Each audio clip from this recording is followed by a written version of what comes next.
One of the problems with being the last panelist is that as you listen to all the before you, you keep making notes about what you want to say. So my talk now is 5 minutes longer than it was, and I will not pretend to not see you up here, timekeeper. I wear two hats that I'll bring to my comments today. One is as a health policy person, so I'll build on some experience with that. And the other, which is more interesting to me and maybe to you too, is that I serve as president of a not-for-profit that's focused on improving life for Native American and Alaska Native elders. And I'm going to share with you some related work from that we've done in this area that might be of interest to you. And then I want to conclude after talking about I'm going to talk about what CDC's done in this space. I'm going to talk about my Native American issue, and then I'm going to just say something related to adult protective services if there's time to do that. I've had both the privilege and the pain of having been associated with work in the advanced directives arena, advanced care planning for my entire career, it seems. I'm starting probably as a newly minted state long-term care ombudsman as California passed the landmark Natural Death Act in the late 1970s. One of the things, and we had a role in that, and our department was picketed by protesters, and that's probably the only time in the history of the California Department of Aging that it's ever had protesters about the work of the California Department of Aging. Fast forward a little bit, I went to work as a new staff member of the U.S. Senate Special Committee on Aging, and my first task was to lead an effort to do a nationwide survey of the status of advanced directives in this country. And we produced this wonderful report called A Matter of Choice. And it really said, here's what's happening in the states. By the time that report got to the member level, after a year's worth of work, our ranking member, a senator who's still a very prominent senator today, went ballistic. And when it was explained to him, it was just a report saying what states have advanced directives. And he said, but you mean you're going to use the resources of the U.S. Senate and government to tell people that they can do this?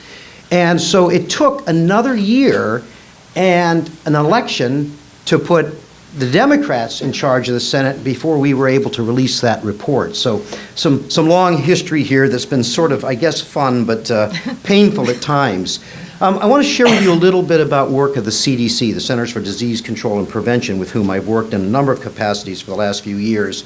In 2002, they set out on an initiative to try to see, could they define end-of-life care as a public health matter? And in fact, they did. And they did an extensive process with over 200 stakeholders from lots of disciplines. Some of the people in this room were involved in that. And they end up identifying two public health priorities. One, educate the public about the importance of advanced directives, and two, educate the public about the availability of hospice and palliative care. And as a result of that, they began taking on some activities in this area. It led to a paper that I got to be involved in writing called Advanced Care Planning, Ensuring Your Wishes Are Known and Honored If You Are Unable to Speak for Yourself. It was written primarily for journalists, but also intended for public health professionals, particularly in state, local health departments, as well as the Aging Network, to talk about a public health perspective on advanced care planning and end-of-life care. In fact, people like Judy and Charlie and Myra and others, Joan Tino, who's here, were widely quoted in this particular paper. This was new territory for CDC and for public health, but they were on a bit of a roll.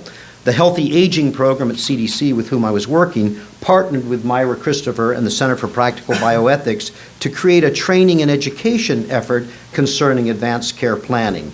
As a result of that, we conducted focus groups for staff of state and local public health departments and began to create a course for public health professionals that we tested in several communities.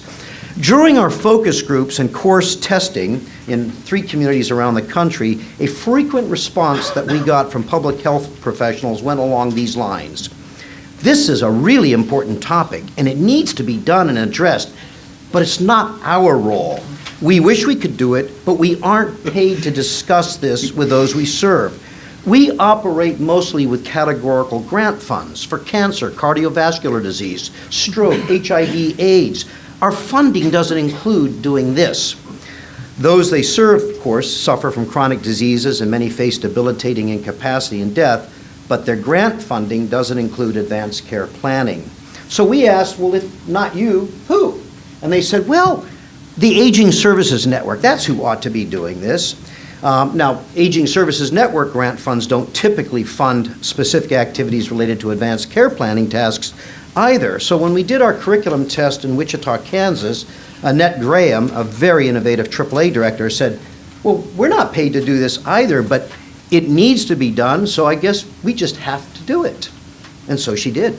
As a result of that, we modified the CDC course to be applicable to both aging professionals as well as public health and others. And because we couldn't travel Myra everywhere across this country to do the training, we did it virtually. So CDC very happily in the fall of 2011 launched its online course on advanced care planning targeted to aging and public health professionals and others. Unfortunately, significant budget reductions at CDC, other priorities, and quite frankly, skittishness in the aftermath of the death panels debacle sort of brought all their work to a screeching halt. So the online course still sits there, but I can tell you there's very little else being done related to this topic in the public health space at a national level. Now, I am pleased to say that NCHS, the National Center for Health Statistics, an arm of CDC, is about to release a report on advanced directives and nursing homes. So there's still some minor area work being done. Not that that's minor, but in the scheme of things. I think a lesson that we've drawn from this work is that what seems clear to us is that most people in the community, in the field dealing with aging, chronic disease, long-term care, and so forth, whether they're in public health, aging, or elsewhere, all agree that advanced care planning is important. But on the other hand, it also seems clear that there's no defined locus for who should be helping their clients and service recipients learn about and address their advanced care planning wishes and needs. So I think the question is, who owns this? Whose task is it? Remains an open question. And this issue of categorical grant funding actually being a barrier, because you don't have a line item for this, is actually, we think, a very real issue. With some exceptions, it just seems all the work that's going on with advanced care planning in the community is all rather ad hoc and very idiosyncratic based on community to community. I'm going to stop there about CDC in the interest of time, and I'd like to move now to a few comments that we've reflecting some work we've done in the American Indian community. We wrote another paper for CDC, which we're really happy that they supported this, entitled Moving Beyond Paradigm Paralysis, American Indian End-of-Life Care. And to prepare for this paper, our executive director, Dave Baldrige, an enrolled member of the Cherokee Nation and former director of the National Indian Council on Aging, examined 4 American Indian end-of-life care programs that are demonstrating extraordinary success, measured in part by rates of patient and family completion of advanced directives and patient satisfaction surveys. This effort revealed strong evidence that long-standing perceptions of cultural and racial barriers are not accurate, at least as it reflects the American Indian and Alaska Native communities. That existing paradigms of culturally appropriate end-of-life care may no longer apply. In these 4 programs, provider empathy emerges as perhaps the foremost critical factor in the acceptability of end-of-life care discussions. Both researchers and public perception have long assumed that some minority populations are averse to discussions about end-of-life care, and in particular, traditional Indian beliefs preclude these discussions. Yet one IHS medical and social work team working in Fort Defiance, Arizona, over 10 years in the heart of the Navajo Nation, one of the most traditional of Indian tribes, produced a 90% success rate with durable medical powers of attorney and other advanced directives, far above national rates. As a result, the program director, a non-native, was invited to become an honorary member of the Navajo Medicine Man's Association, a previously unimaginable honor. At the University of New Mexico hospitals, similar rates of measurable success are occurring in a patient population that is 40% Hispanic, 40% white, and 10% American Indian. In urban Albuquerque, Native patients come from any of dozens of tribes. Following consultation with their end-of-life program, Native patients' preferences, for example, putting DNR orders in place, increased from 22% to 62%, and family end-of-life meetings increased by an even greater rate, from 30% to 76%. This program is having a significant effect in that community. In this hospital, which is New Mexico's only level 1 trauma center, the small EOL staff does not benefit from long-term personal relationships and deeply embedded cultural relationships as we see at Fort Defiance and other places. But as the UNM director said to us, most of our patients come to us already in crisis, so we try to create an immediate plan of care which evolves from their issues and those of their families.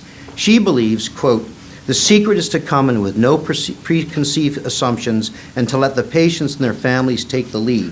Most of our patients are in such emotional pain that they appreciate anyone who will listen and who cares about them." In short, she said, empathy trumps culture. We love that. Empathy trumps culture. Similar results are occurring at the Zuni Pueblo in New Mexico and the Cherokee Nation in Oklahoma, and we have a lot more information about that in our paper. Empathy emerges as perhaps the single most important aspect of end-of-life care for American Indians. We suspect that this is the case for most Americans who face end-of-life and advanced care planning issues. Empathy, as Mr. Baldridge notes, is not the same as cultural sensitivity. While cultural practices can be learned, empathy, the ability to emotionally relate to another's experience, is a personal quality that's very difficult to teach, but not impossible as it turns out. I want to close and shift with one final point. I work closely with the National Adult Protective Services Association and Kathleen Quinn, who's their executive director, and I talked yesterday about advanced directives and their significance to clients of adult protective services programs. Kathleen said to me, and I told her I was going to say this today, that to her knowledge, the topic of advanced care directives or advanced care planning has never come up among the nation's adult protective services programs with respect to their clients, those who are vulnerable to elder abuse, neglect, and exploitation. I haven't really thought through what the implications are of that, but we both think that's remarkable. And as a result, we would love to begin a dialogue with the Administration for Community Living, with Kathy Greenlee, and with anybody else about what it means, what advanced care planning means to these highly vulnerable patients out there who often have no one trustworthy to speak for them. Thank you.